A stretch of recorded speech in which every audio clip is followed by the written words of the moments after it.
시청자 여러분 안녕하십니까? 뉴스25 시작합니다. 윤 대통령 탄핵 심판 선고 일정이 금요일인 어제도 확정이 되지 않았습니다. 결국 다음 주 이후로 넘어갔는데요.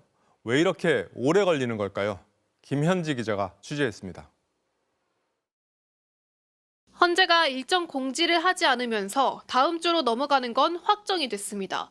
주말에는 선고를 하지 않으니 대통령 탄핵 심판 가운데 탄핵 소추부터 선고까지 걸린 기간으로 역대 최장 사건이 됐습니다. 헌재가 윤 대통령 탄핵 심판의 결과를 월요일에 선고하더라도 93일 만인데 박근혜 전 대통령의 91일 기록을 깨는 겁니다.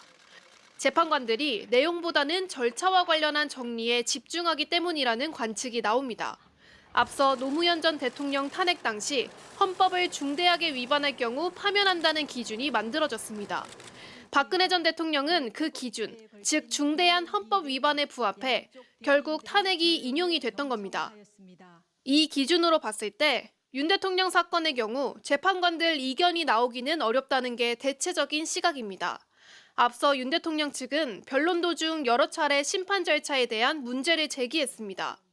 재판부는 윤 대통령이 증인들에게 직접 신문하지 못하게 했고 개정된 형사소송법을 적용하는 대신 피청구인 측 동의 없이도 피의자인 증인들의 수사기관 진술조서를 탄핵심판 증거로 쓸 수 있다고도 판단했습니다. 절차적 쟁점에 대한 해답을 내놓는 것도 재판부 몫이라 이를 깔끔하게 정리하는 데 시간이 걸릴 수 있다는 겁니다. 언제 선고를 할지 미지수인 가운데 앞선 두 차례 대통령 탄핵 심판 선고가 모두 금요일 오전이었다는 점에서 다음 주 금요일 21일 가능성이 있습니다.